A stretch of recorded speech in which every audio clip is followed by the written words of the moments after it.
It happened on a Tuesday morning in September when my 3-year-old daughter Lily looked up from her breakfast and said something that changed our lives forever. "My name is not Lily." "What do you mean, sweetheart?" "My real name is Amelia. Amelia Rose Henderson. Lily is just what you call me now." She said it with such matter-of-fact certainty, like she was correcting a simple mistake rather than challenging her entire identity. "Why do you think your name is Amelia?" "Because that's who I was before I came to be your little girl, when I lived in the house with the red door and the apple tree in the backyard." My husband James and I exchanged concerned glances. 3-year-olds don't typically develop elaborate alternate identities complete with full names and detailed living situations. But Lily, or Amelia, continued eating her cereal as if she had just mentioned the weather. "Tell me about the house with the red door," I said, sitting down beside her. It was white with green shutters, and there was a porch where I used to sit with Mama Grace and watch the birds. And Papa William would come home from work and swing me around in the air. Mama Grace, Papa William, specific names that held no connection to our family tree. Names she spoke with the familiarity of someone who had been deeply loved by the people who carried them. "My name is Rebecca, and this is the story of how my daughter." Lily revealed memories of living as Amelia Rose Henderson in the 1940s, memories so detailed and historically accurate that they led us on a journey across 2 states to discover that Amelia had indeed existed, had indeed lived and died exactly as Lily described, and had left behind a family who had never stopped wondering what had happened to their missing daughter. The revelations about Amelia began gradually over several weeks. Lily would casually mention details about her other life while we played or read together. "In my other house, we had a garden with yellow flowers," she told me while we colored pictures of houses. "What kind of yellow flowers?" Mama Grace called them marigolds. She said they kept the bad bugs away from the vegetables. "Did you help Mama Grace in the garden?" "Yes. I had my own little shovel and my own watering can. It was red with white dots." "What did you grow in the garden?" "Tomatoes and carrots and green beans. And we had strawberry plants that made the sweetest berries in the whole world." The level of detail was remarkable for a 3-year-old. Most children that age have vague memories and simple concepts. But Lily described Amelia's life with the specificity of someone recounting recent experiences. "Tell me more about Papa William." "He worked at the factory where they made things from metal. He would come home with dirty hands and clothes that smelled like oil and smoke." "What kind of things did they make at the factory?" "Important things. For the war. Papa William said they were helping the soldiers who were fighting far away." The war. World War II. A specific historical context that suggested these memories, if real, dated to the 1940s. "Did you understand about the war?" "A little bit.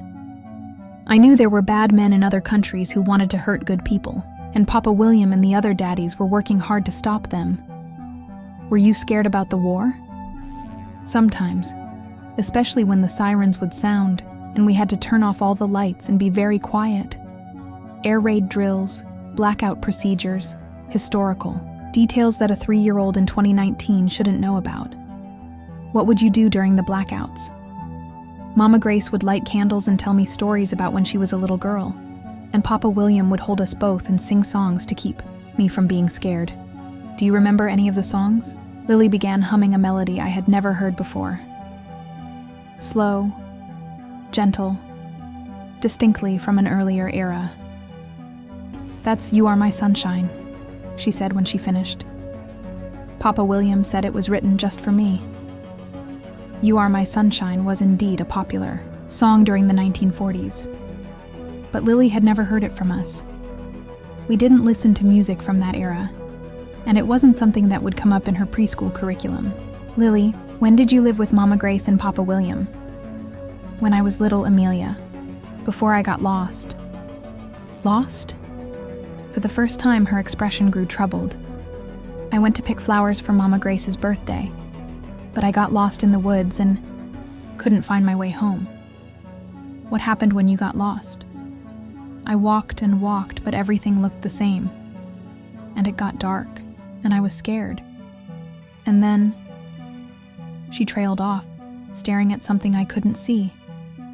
Then what, sweetheart? Then I went to sleep for a very long time, and when I woke up, I was in your tummy, waiting to be born as Lily. Were you sad about leaving Mama Grace and Papa William? Very sad. I think they looked for me everywhere. I think they're still looking. The pain in her voice was heartbreaking. 3-year-old child was carrying the grief of parents who had lost their daughter decades before she was born. Over the next few weeks, I found myself documenting everything Lily told me about her life as Amelia. She described the layout of the house in intricate detail. When you walked in the front door, there was a big room with a piano. Mama Grace could play beautiful music that made me want to dance. What was upstairs? My bedroom was at the end of the hall. It had pink walls and a window that looked out at the apple tree. And there was a rocking horse named Charlie that Papa William made for my birthday. What about Mama Grace and Papa William's room? Their room was big and had a bathroom attached. And Mama Grace had a dressing table with a mirror where she would brush her hair every morning. The architectural details were sophisticated for a child's imagination. But more importantly, they were consistent. Every time Lily described the house, the layout remained the same. The piano in the living room, pink bedroom at the end of the hall, window facing the apple tree, master bedroom with attached bathroom, a complete and coherent structure that never varied. Lily, do you remember what town you lived in with Mama Grace and Papa William? Millbrook. It was small, and everyone knew everyone. And there was a river that ran through the middle where Papa William would take me fishing on Sundays. Millbrook. Specific town name that could be researched. Do you remember what state Millbrook was in? I don't know states, but it was where the leaves turned pretty colors in the fall and it snowed in the winter. Northern climate. Possibly New England, the Great Lakes region, or the Upper Midwest. Do you remember the name of the factory where Papa William worked? Millbrook Manufacturing. They made parts for airplanes and ships. Papa William was very proud of his work. Millbrook Manufacturing, another specific searchable detail. That evening, I began researching towns named Millbrook, with manufacturing facilities that had operated during World War II. What I found made my hands shake. Millbrook, Vermont. Population 3,247 in 1940. Home to Millbrook Manufacturing Company, which had indeed produced aircraft and naval components during World War II. The exact description Lily had provided. But that was just the beginning. I searched for missing children in Millbrook, Vermont, during the 1940s. What I found made my blood run cold. A newspaper article from the Millbrook Herald, dated June 20th, 1943. Local girl missing after flower picking expedition. The headline alone made my heart race. Amelia Rose Henderson, 5, disappeared yesterday while picking wildflowers in the woods behind her family's home on Maple Street. The child was last seen around 2 p.m. when she told her mother, Grace Henderson, that she wanted to gather flowers for her mother's upcoming birthday. Amelia Rose Henderson, age 5. Picking flowers for her mother's birthday. Every detail matching what Lily had told me. I kept reading with trembling fingers. Amelia is the daughter of William and Grace Henderson. William Henderson works at Millbrook Manufacturing Company, where he serves as a supervisor in the aircraft parts division. William and Grace Henderson. Papa William working at Millbrook. Manufacturing, exactly what Lily had described. The Henderson family lives at 247 Maple Street, in a white house with green shutters. Neighbors describe Amelia as a cheerful child who loves gardening with her mother and fishing with her father. White house with green shutters, gardening with Mama Grace, fishing with Papa William, all the activities Lily had mentioned. Search efforts began immediately after Amelia failed to return home for dinner. Volunteers from throughout Millbrook have joined local authorities in combing the extensive woodlands behind the Henderson property. I found follow-up articles documenting the search efforts, day after day of increasingly desperate searches, hundreds of volunteers, state police involvement, search dogs, but no trace of Amelia Rose Henderson was ever found. The final article, dated July 15, 1943, was heartbreaking. Search for missing girl called off after 3 weeks. After an exhaustive search involving over 500 volunteers and multiple law enforcement agencies, authorities have officially suspended the search for Amelia Rose Henderson, 5, who disappeared on June 19th while picking flowers near her home. "We've searched every inch of the woods for miles around," said Sheriff Robert Matthews. "Unfortunately, we found no trace of little Amelia." William and Grace Henderson expressed their gratitude to the community for the tremendous support during this difficult time. "We will never stop hoping that our daughter will come home," Grace Henderson said through tears. "The case remains open, and authorities encourage anyone with information to contact the Millbrook Sheriff's Department." 3 weeks of searching. No trace ever found. A child who had simply vanished without explanation. But now, 76 years later, my daughter was carrying Amelia's memories, claiming to be the same child who had gotten lost in the woods and never made it home. That night, I called the Millbrook Historical Society. "I'm researching a missing child case from 1943, I told the elderly woman who answered. "Amelia Rose Henderson." "Oh my," she said softly. "That's one of our most heartbreaking unsolved mysteries. Little Amelia Henderson who disappeared in the woods. Do you know if William and Grace Henderson are still alive?" "Goodness, no. They both passed away decades ago. They never got over losing their daughter. It consumed their entire lives." "Did they have any other children?" "No. Amelia was their only child. When she disappeared, it essentially ended their family line." "Are there any relatives still living in the area?" "Actually, yes. Grace Henderson had a younger sister, Dorothy, who moved to Millbrook after Grace. Died in 1968.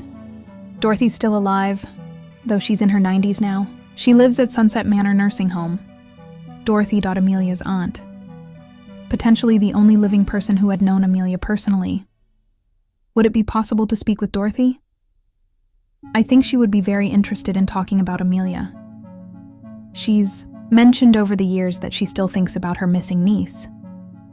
This is going to sound strange, but I believe my daughter has memories of being Amelia Henderson." There was a long pause.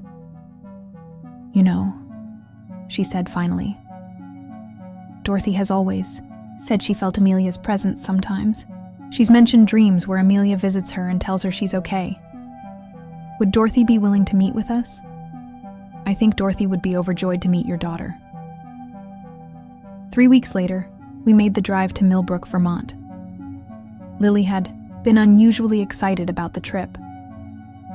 "Are we going to see my old house?" she had asked repeatedly. "We're going to see where Amelia used to live," I told her carefully. "Good. I want to show you the apple tree where I used to read books." As we entered Millbrook, Lily became more animated. "This looks familiar," she said, looking out the window at the small downtown area. "But some things are different." "What looks different?" "There are more buildings now, and the roads are smoother. But the river is still there." She was pointing to a stream that ran through the center of town, the same river where Papa William had taken Amelia fishing. We drove to Maple Street and found 247, the address listed in the newspaper articles. The house was exactly as Lily had described, white with green shutters, a red front door, and in the backyard, a massive apple tree. "That's it!" Lily shouted. "That's my house! That's where I lived with Mama Grace and Papa William!" We parked across the street and sat looking at the house. "Do you remember being here?" I asked. "Yes. The kitchen window is right there," she pointed. Mama Grace would wave at me from there when I played in the backyard. "What about your bedroom?" "Upstairs, that window on the right. I used to look out at the apple tree and watch the birds build nests." "Are you sad seeing the house again?" "A little. but also happy that someone else lives there now. Maybe there are new children who get to play under the apple tree. From the house, we drove to Sunset Manor to meet Dorothy Chen, Amelia's aunt.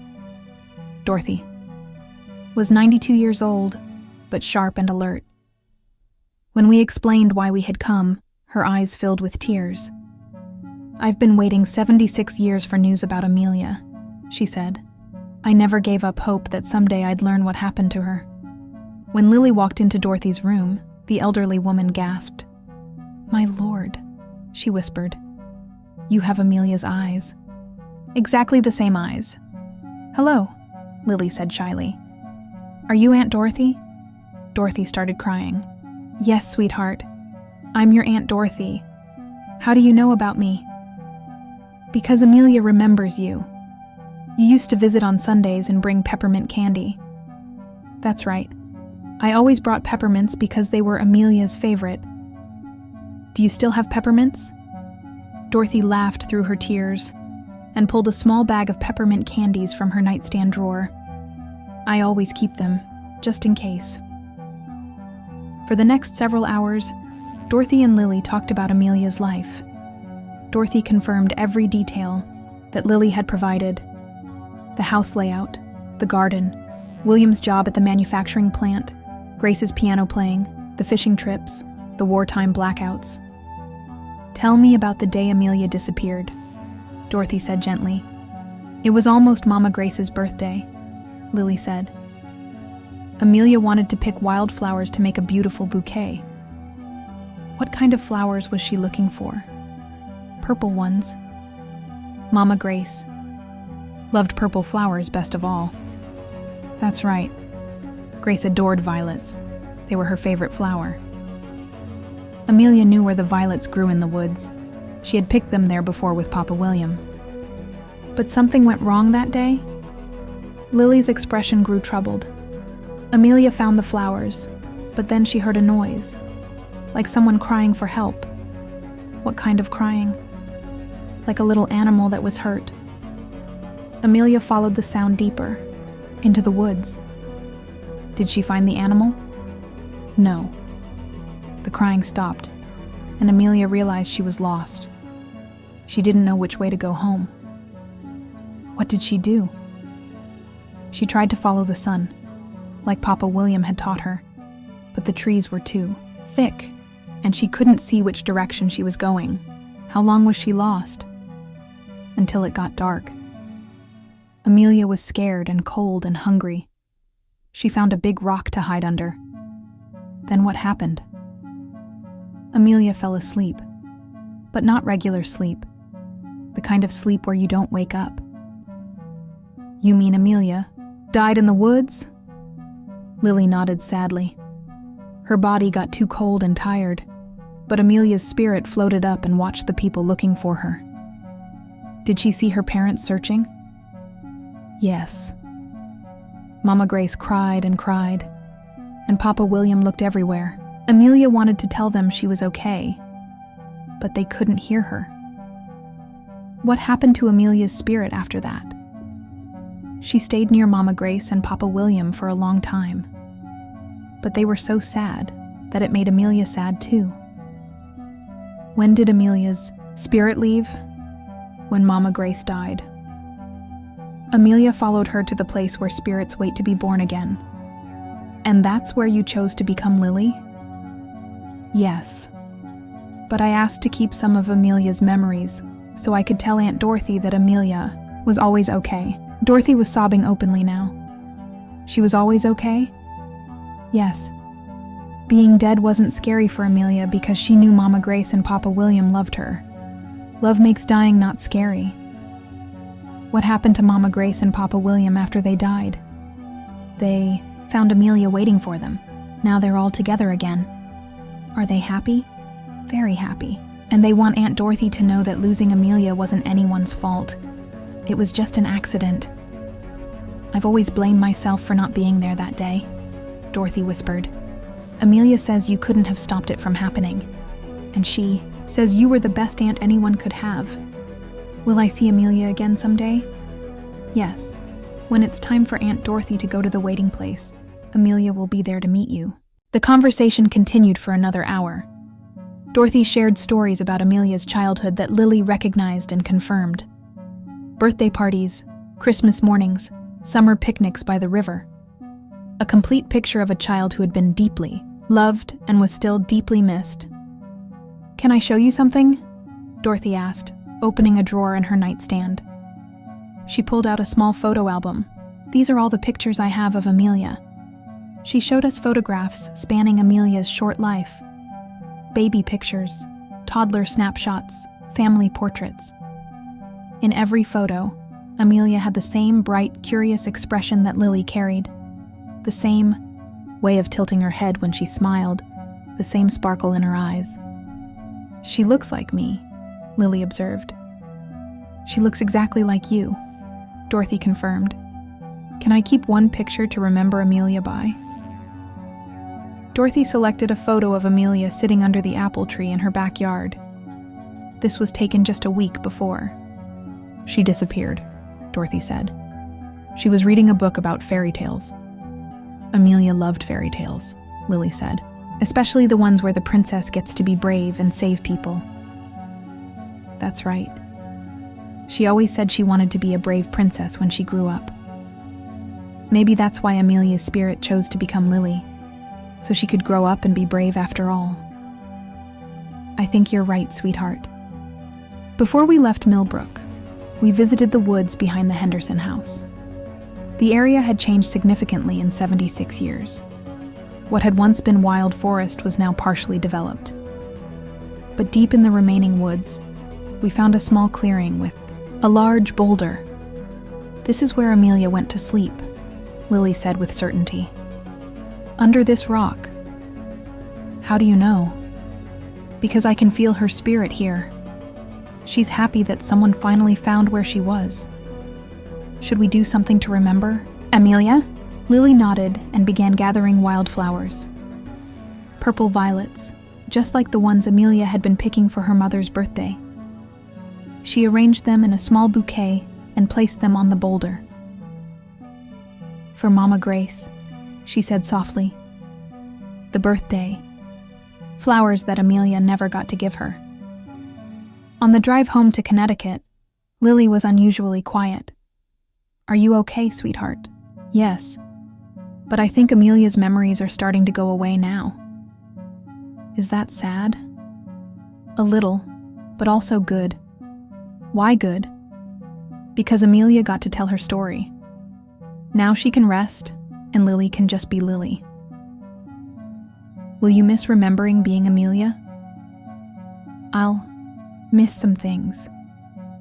But I'll never forget how much Mama Grace and Papa William loved Amelia." "What will you remember most?"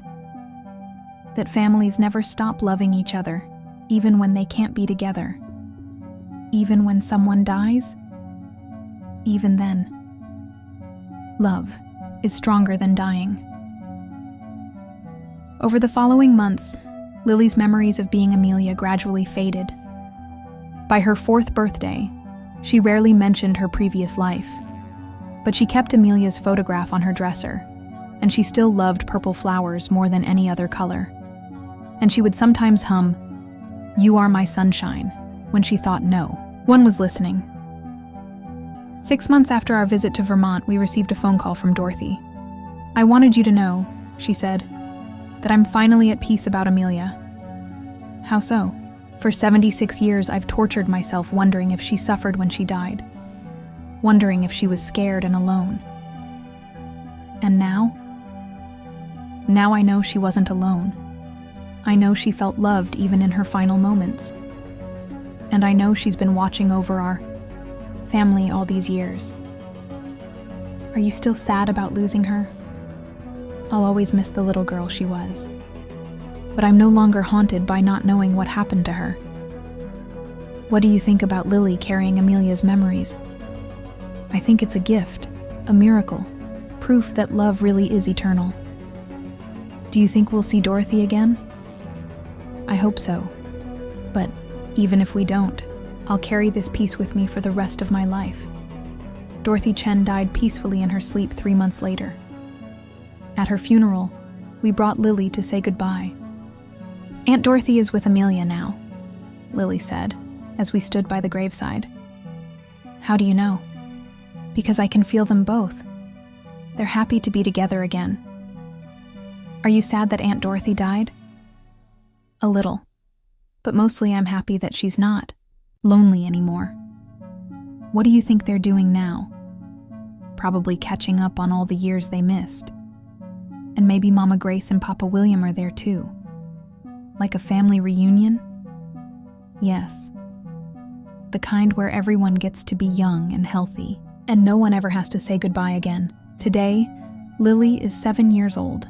She no longer speaks about being Amelia or remembers specific details from her previous life, but she has retained certain characteristics that seem to echo Amelia's spirit. She's drawn to stories about missing children and families who are separated. She has an unusual empathy for elderly people, especially those who seem lonely. She's fascinated by historical artifacts and often asks if they belong to someone who's not here anymore. And she has an absolute certainty that death is not the end of love. "Mama," she said to me recently while we were visiting a cemetery, "do you think the people buried here can see their families?" "What do you think?" "I think they can. Because love makes a bridge between the living people and the dead people." "How do you know that?" "Because sometimes I still feel Amelia's love, even though I don't remember being her anymore." "And that makes you happy?" "Yes. Because it means that when I die someday, my love will still be with you and Daddy." That's a beautiful way to think about death. It's not scary when you know love keeps going. Tonight, Lily sleeps peacefully in her bed, no longer carrying the memories of a lost child from 8 decades past. Just Lily, creating her own memories and living her own beautiful life. But sometimes, when purple violets bloom in our garden, I think about Amelia Rose Henderson, the little girl who got lost in the woods while picking flowers for her mother's birthday, who died alone, but was never really alone because she was surrounded by love, who waited 76 years to tell her family that she was okay, and who chose my daughter to be her voice, her witness, her proof that love transcends death. The case of Amelia Rose Henderson was officially closed in 2020, not because her body was ever found, but because her spirit finally came home, and sometimes that's the only resolution that matters. So I ask you this: when a 3-year-old child claims to be someone who lived and died decades before they were born, when they know details about a missing person case that was never solved, when they carry memories that belong to someone whose story was lost to history, when they somehow become the voice for a family's unanswered questions, do you dismiss it as fantasy or coincidence? Or do you consider that maybe consciousness survives physical death? That love creates connections stronger than the grave? That missing children sometimes find ways to let their families know they're okay? That some stories don't end with death, but continue until they find someone willing to listen? I used to think missing meant gone forever. Now I know that some people are only missing from our sight, not from our hearts. Some children do make it home, even if it takes 80 years. Some families do get reunited, even across the impossible divide between life and death. And sometimes, if we're very fortunate, we get to be part of someone else's homecoming. The rest is just time, and love has all the time in the world. Some flowers bloom for a season, but some love blooms for eternity. Amelia Rose Henderson was never really lost. She was just waiting for the right moment to come home.